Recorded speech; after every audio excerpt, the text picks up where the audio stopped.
خوشبو ہے دو عالم میں تیری،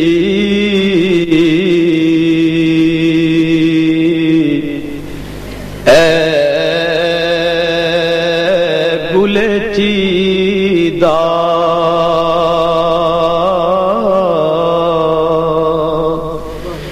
کس منہ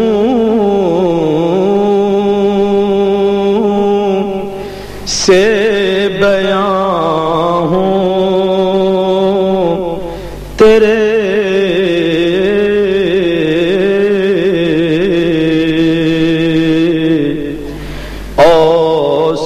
اوصاف حمیدہ کس منہ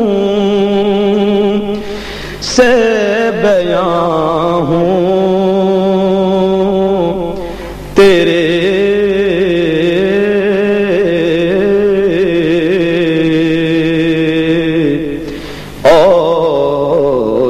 اوصاف حمیدہ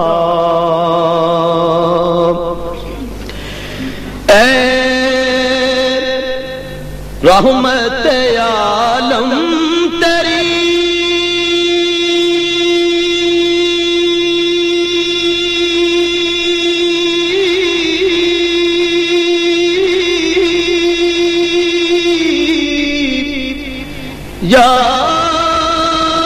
یادوں کی بدولت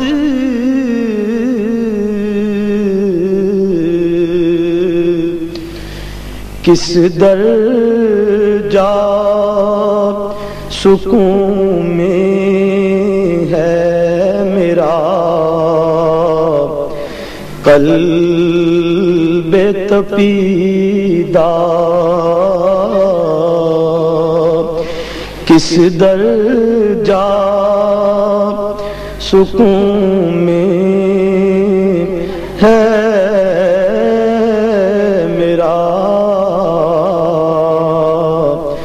قلب تپیدہ، خیرات مجھے اپنی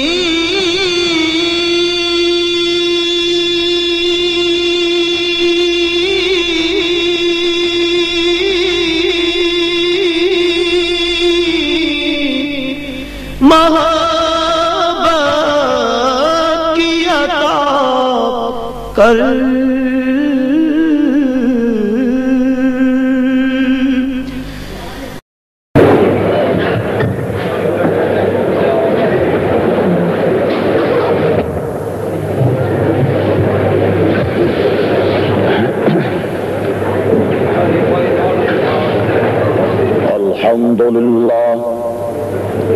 الحمد لله نحمده ونستعينه ونستغفره ونؤمن به ونتوكل عليه ونعوذ بالله من شرور أنفسنا ومن سيئات أعمالنا، من يهده الله فلا مضل له ومن يضلله فلا هادي له، ونشهد أن لا إله إلا الله وحده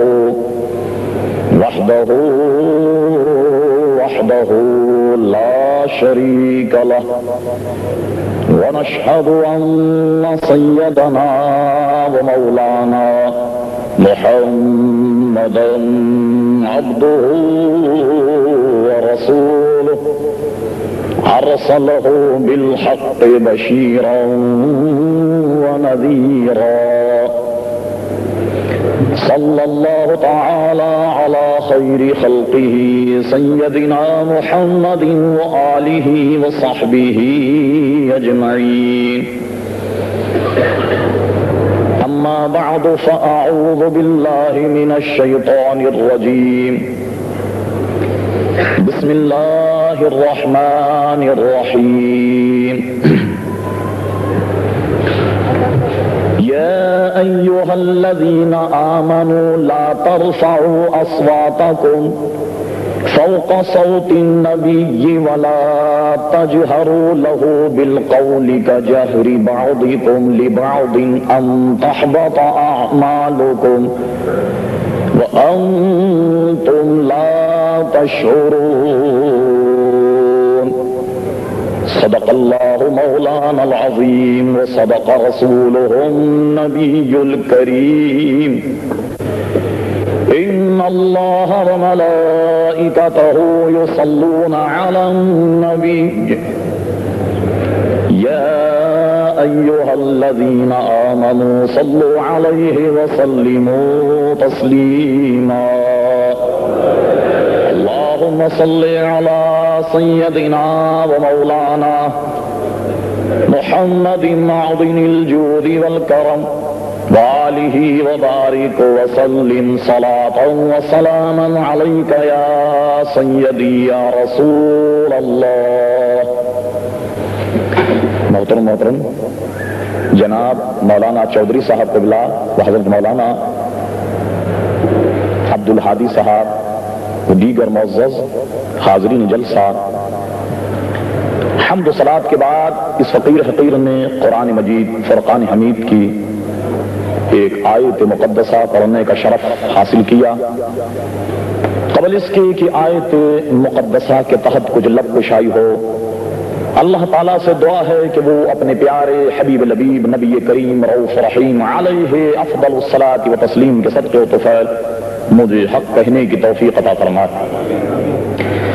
ہم تمام مسلمانوں کو اللہ تعالیٰ حق سن کر حق قبول کرنے کی اور اس پر عمل کرنے کی توفیق عطا فرمائے.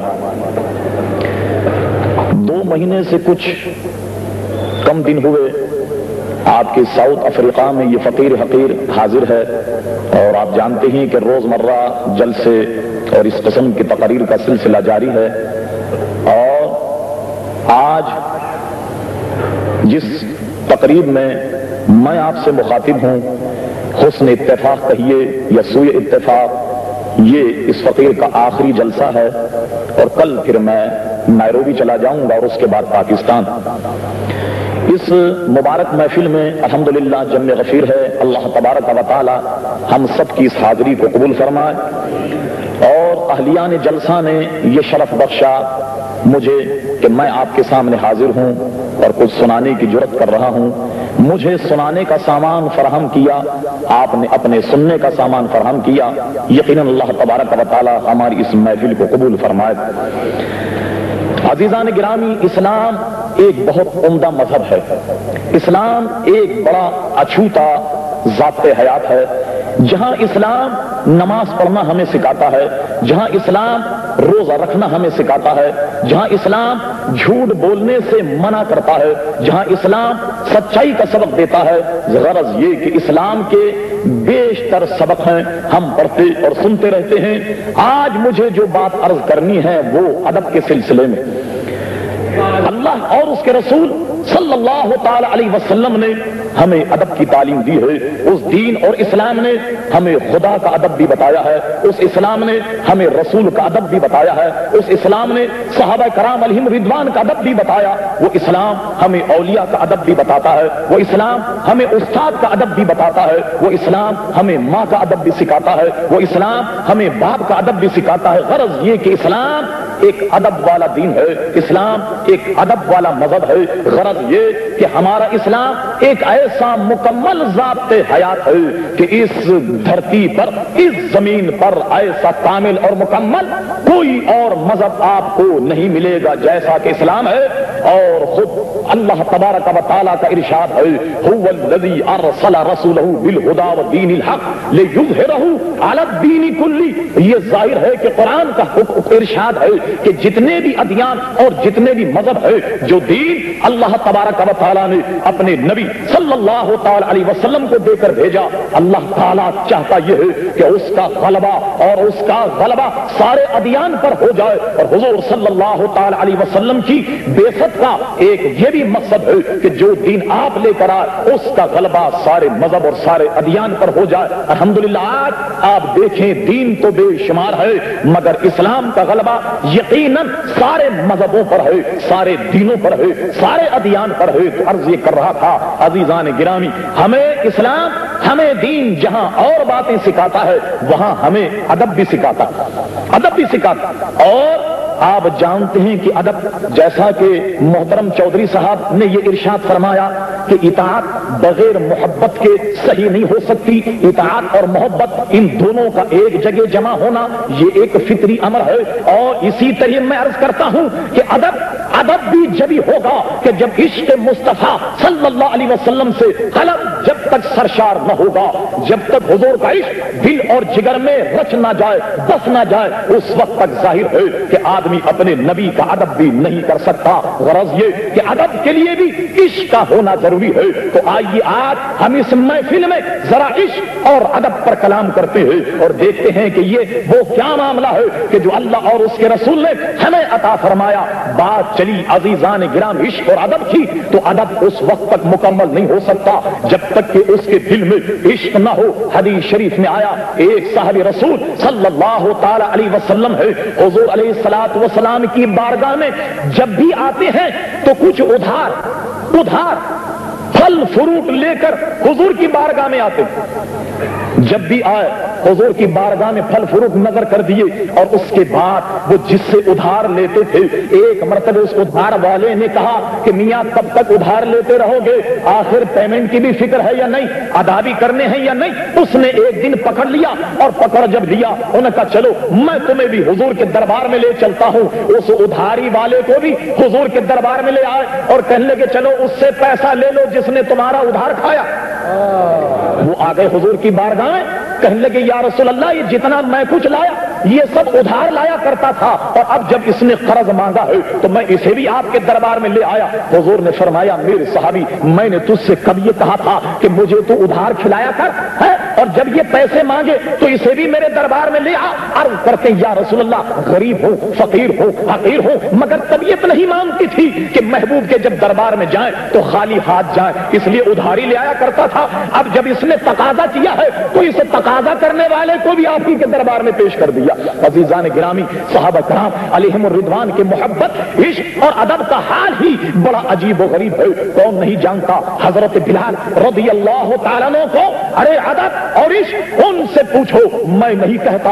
امام اجل امام الائمہ شاہ عبد الحق محدث دہلوی رحمت اللہ تعالی علیہ نے مدارج النبوت میں لکھا اور کہا مسلمانوں ارے ایسا عشق پیدا کرو اور اس کے بعد دیکھو ادب۔ کہتے ہیں کہ محبت خود سکھا دیتی ہے آداب محبت۔ ارے محبت کر کے دیکھو کہ یہ محبت خود تمہیں ادب سکھا دے گی۔ عشق حضور سے کر کے تو دیکھو کہ عشق خود تمہیں ادب سکھا دے گا۔ شاہ عبد الحق محدث دہلوی کہتے ہیں حضرت بلال رضی اللہ تعالیٰ عنہ کا عشق حضور صلی اللہ تعالی علیہ وسلم کا جب وصال ہوا، وصال سے قبل حضرت بلال اذان کہا کرتے، اور حضور کا جب وصال ہوا، وصال کے بعد حضرت بلال نے اذان کہنی موقوف کر دی، اذان چھوڑ دی، اور اذان کے چھوڑنے کے بعد حبش اپنے آبائی وطن تشریف لے گئے۔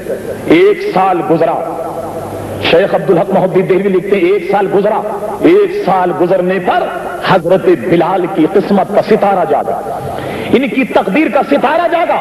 کیا دیکھتے ہیں کہ خواب میں جناب نبی کریم صلی اللہ تعالی علیہ وسلم تشریف لے آئے۔ حضور نے فرمایا اللہ اکبر۔ عاشق رسول کا مزاج بڑا عجیب ہوتا۔ حضور نے عاشق رسول سے صرف اتنا کہا اے بلال کیا تمہیں اب ہماری یاد نہیں آتی؟ کیونکہ حضور کے وصال کے بعد یہ حبش آ گئے تھے، بڑے نپے تلے جملے ہیں، اے بلال کیا تمہیں اب ہماری یاد نہیں آتی؟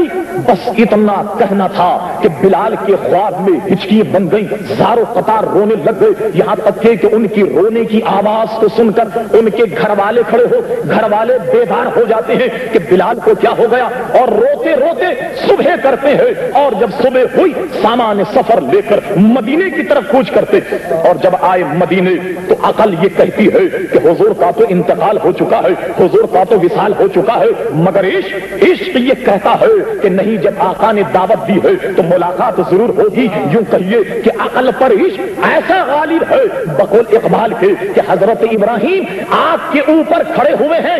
ارے عقل تو یہ کہتی ہے کہ آگ کی فطرت یہ ہے کہ جلا دے، مگر عشق ارے یہ عقل کا تابع نہیں ہوا کرتا. عشق محبت یہ عقل کے تابع نہیں ہوا کرتی. حضرت بلال کی عقل میں یہ بات ہے کہ حضور کا تو وصال ہو چکا، مگر عشق یہ کہتا ہے کہ محبوب نے جب بلایا ہے یقیناً ملاقات ہوگی. غور کیجئے کہ عقل پر عشق اس طرح غالب آ گیا کہ مدینے کی گلیوں میں حضور کو تلاش کرنا شروع کر دیا.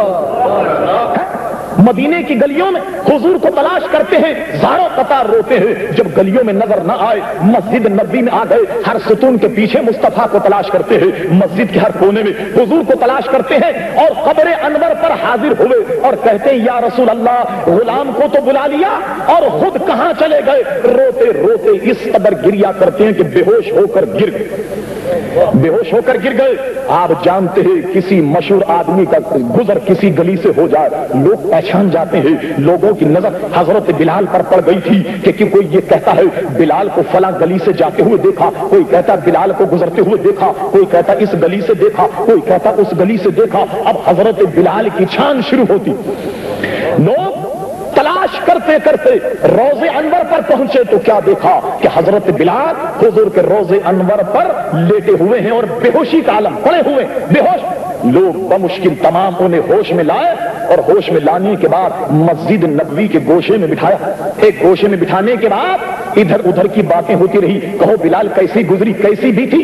ادھر ادھر کی بات ہو رہی تھی کہ نماز کا وقت آ گیا، نماز کا وقت آ گیا اور بلال ستاروں کے جن جھرمٹ میں بیٹھے ہوئے تھے وہ سب کے سب عشاق رسول صلی اللہ علیہ وسلم کی محفل تھی.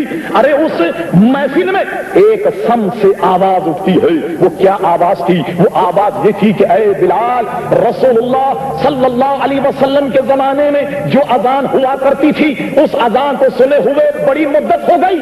اے بلال، کاش کہ ہماری خواہش کو ملحوظ رکھتے ہوئے آج ہمیں وہ اذان سنا دو جو رسول کو سنایا کرتے.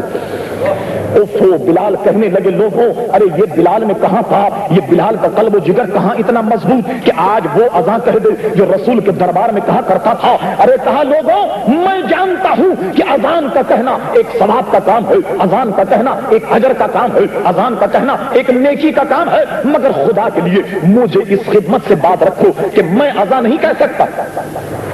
لوگ کہنے لگے کیا بات، کیوں اذان نہیں کہتے؟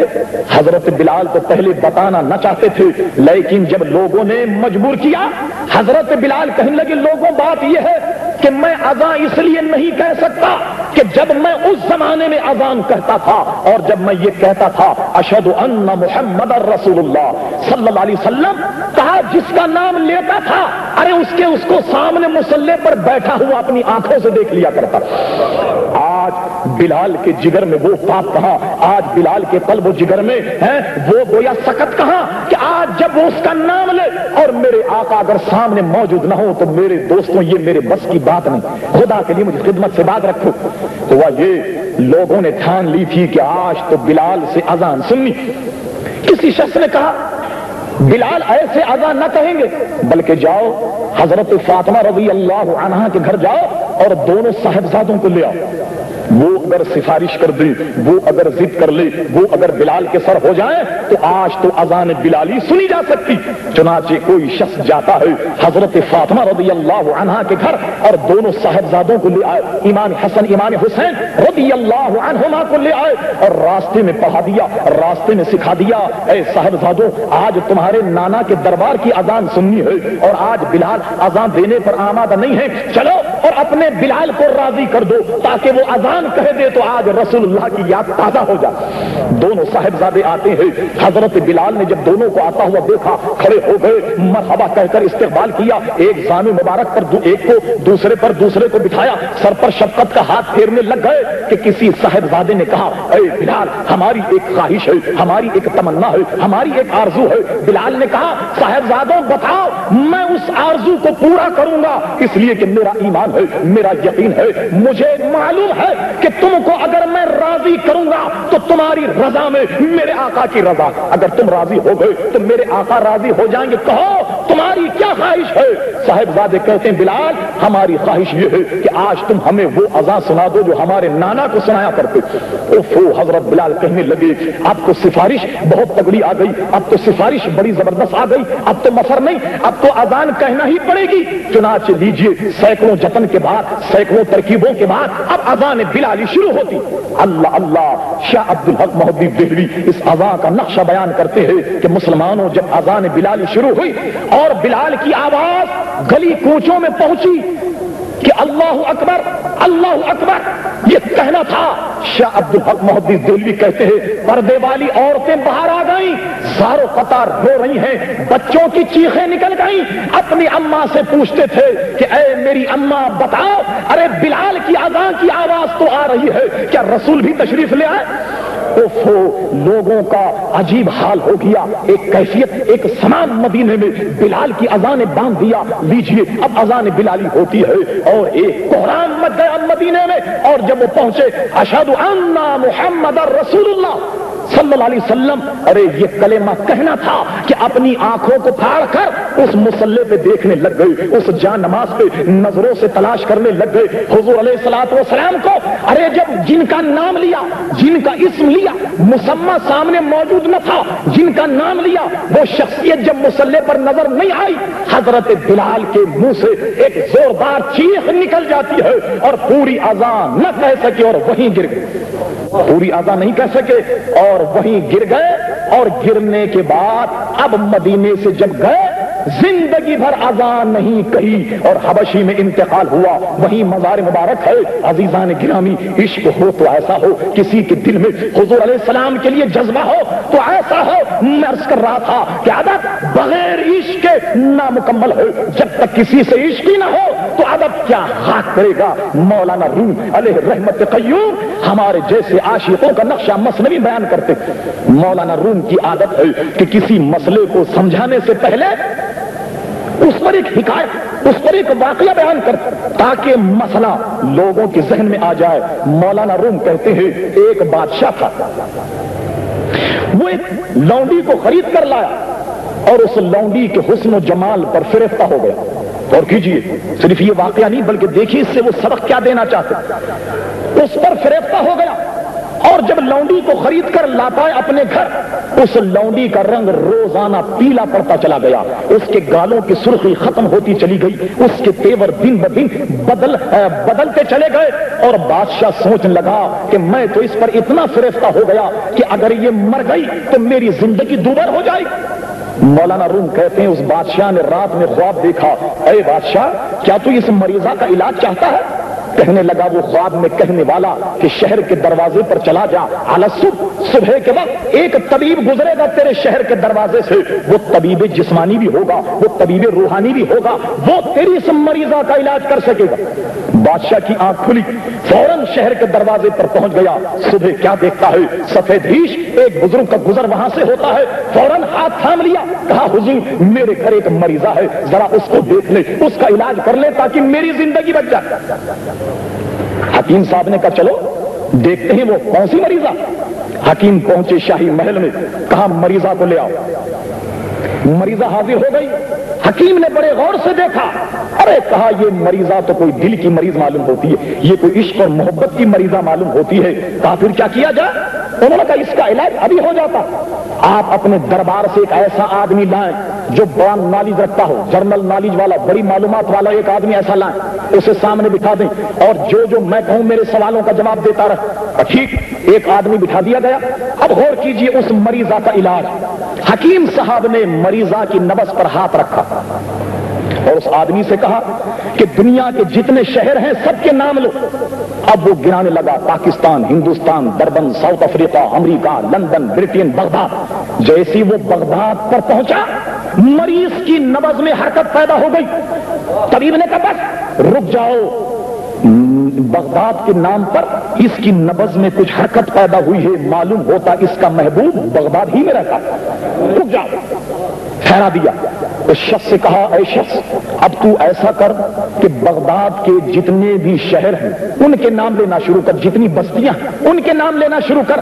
اس نے جب بغداد کی بستیوں کے نام گنانا شروع کیے، مریضہ کی نبض ایک صحت مند آدمی کی طرح پھڑکنے لگ گئی۔ جب وہ ایک شہر پہ پہنچا، کہا بس اسی شہر اسی بستی پر رک جاؤ، معلوم ہوتا اس کا محبوب اسی بستی میں رہتا۔ کہا اچھا اب اس بستی کے مکان شمار کر، کتنے ہیں مکان؟ وہ مکان شمار کرتا، quarter number 1، quarter number 2، quarter number 3، quarter number 4۔ وہ پہنچا جناب 101 نمبر پر، تو مریض کے چہرے پر سرخی آ گئی۔ طبیب نے کہا رک جاؤ اسی نمبر پر، معلوم ہوتا اس کا محبوب اسی مکان میں رہتا۔ اب کہا اس مکان میں جتنے لوگ رہتے ہیں ذرا ان کے نام لو۔ طبیب نے یہ جب کہا، اب وہ شخص اس مکان کے نام جتنے رہنے والے ان کے گناتا۔ وہ کہنے لگا عمر ہے، بکر ہے، زید ہے، خالد۔ جب وہ خالد کے نام پر پہنچا، خالد کا نام سننا تھا کہ مریضہ اٹھ کر بیٹھ گئی۔ حکیم کہنے لگا اے بادشاہ، بغداد کے شہر فلاں بستی، فلاں محلے، فلاں مکان میں فلاں اگر شخص سے اس عورت کی ملاقات کرا دی جائے تو یہ صحت مند ہو جائے گی، یہ ٹھیک ہو جائے گی۔ مولانا روم کہتے ہیں اے میرے عزیز، یہ تو ہے جھوٹی محبت کا حال، یہ تو ہے فانی محبت کا حال۔ ارے تو باقی عشق کی بات کرتا، تو رسول اللہ صلی اللہ علیہ وسلم سے محبت کی بات کرتا ہے، تو رسول کے ادب کی بات کرتا ہے، تو رسول سے عشق کی بات کرتا ہے۔ ارے پھر کیا بات ہے کہ اس مریضہ کے سامنے اس کے محبوب کے شہر کا نام لیا گیا، اس کی نبض میں حرکت پیدا ہو گئی۔ اس مریضہ کے گویا جہاں اس کا محبوب ہے اس کی بستی کا نام لیا گیا، اس کے چہرے پر سرخی آ گئی، اور جب اس کے محبوب کا نام لیا گیا تو مریضہ اٹھ کر بیٹھ گئی۔ ارے کہا یہ تو تھا عشق فانی اور تو بات کرتا عشق باقی کی۔ پھر اے مرد مومن، ارے جب تیرے سامنے مدنی آقا کے مدینے کا نام لیا جائے تو تیری نبض کیوں نہیں پھڑکتی؟ تاجدار مدینہ صلی اللہ علیہ وسلم کا جب نام لیا جائے، ارے تیرے چہرے پر سرخی کیوں نہیں آتی؟ مؤذن جب یہ کہتا ہے اشہد ان محمد رسول اللہ صلی اللہ علیہ وسلم، نماز فجر میں جب اذان ہوتی ہے تو یہ کیا بات ہے؟ مجنی تاجدار کا نام تیرے سامنے لیا جاتا ہے اور تو لحاظ میں گھسا ہوتا ہے، تیری آنکھ نہیں کھلتی، تو اٹھ کر کے نہیں بیٹھتا۔ ارے معلوم یہ ہوا کہ تیرا عشق تو اس لونڈی سے بھی گیا گزرا ہے۔ ارے وہ تو دنیاوی عشق تھا، وہ تو مجاز عشق تھا، تو باقی عشق کی بات کرتا ہے، تو رسول کی بات کرتا ہے۔ معلوم یہ ہوا کہ یہ تیرا ڈھونگ ہے۔ ارے تیرا محبت اور تیرا عشق تو اس لونڈی سے بھی گیا گزرا ہے کہ جس کے سامنے اس کے محبوب کا شہر کا نام لیا جائے تو اس کی آنکھ کھل جاتی ہے۔ تو پھر تیری آنکھ آخر کیوں نہیں کھلتی؟ عزیزان گرامی بات یہ ہے کہ محبت یہ ترانہ تو بہت بڑا ہے، مگر کیا کیا جائے کہ ہمارے دلوں میں سوائے زبانی جمع خرچ کے ہمارے دلوں میں آخر راسخ کیوں نہیں ہوتا؟ اقبال کہتے ہیں اور خوب کہتے ہیں، اقبال کہتے ہیں رہ گئی رسم اذاں روح بلالی نہ رہی، رہ گئی رسم اذاں روح بلالی نہ رہی، فلسفہ رہ گیا تلقین غزالی نہ رہی، فلسفہ رہ گیا تلقین غزالی نہ رہی۔ ہاں اذان بلالی، ارے جو سرور جو کیف اس میں تھا، ارے وہ اذان کہاں، وہ روح بلالی کہاں؟ ارے رسم اذان رہ گئی۔ آج جو ہم اذان دیتے ہیں حقیقت یہ ہے کہ رسم پوری کرنے کے لیے، آج جو نمازیں پڑھتے ہیں یہ رسم پوری کرنے کے لیے، مگر وہ کیف وہ سرور جو صحابہ کرام علیہم الرضوان کی جمعیت میں تھا، عزیزان گرامی یہ کیا بات ہے کہ وہ ہم میں نہیں پایا جاتا؟ اور یہ کر رہا تھا کہ عشق میں جب آدمی کامل مکمل ہو جائے تو تب بات کرو ادب کی۔ مرض کر رہا تھا اسلام ایک ادب کا مذہب ہے، اسلام ایک ادب کا دین ہے۔ ارشاد باری تعالیٰ ہوا یا ایھا الذین آمنوا، اے ایمان والو اب سنو میں تمہیں رسول کا ادب بتاتا ہوں، اب سنو میں تمہیں اپنے پیارے حبیب علیہ السلام کی تعظیم اور تکریم کی بات کرتا ہوں۔ ارشاد ہوا اے ایمان والو یا ایھا الذین آمنوا لا ترفعوا اصواتکم فوق صوت النبی ولا تجہروا لہ بالقول کجہر بعضکم لبعض ان تحبط اعمالکم وانتم لا تشعرون۔ اے ایمان والو تمہیں میں اپنے حبیب کا ادب یہ بتاتا ہوں کہ جب تم ہمارے حبیب کے سامنے آؤ خبردار اپنی آوازوں کو پس رکھنا، اپنی آوازوں کو دھیما رکھنا، اپنی آوازوں کو کم رکھنا، کہیں تمہاری آواز اور تمہارا کلام ایسا نہ ہو جیسے کہ آپس میں ایک دوسرے سے تم کلام کرتے ہو، کبھی اس کی آواز بلند کبھی تمہاری آواز بلند نہیں۔ جب تم ہمارے رسول کے سامنے آؤ اپنی آوازوں کو پس رکھو، بڑے سلیقے، بڑے طریقے،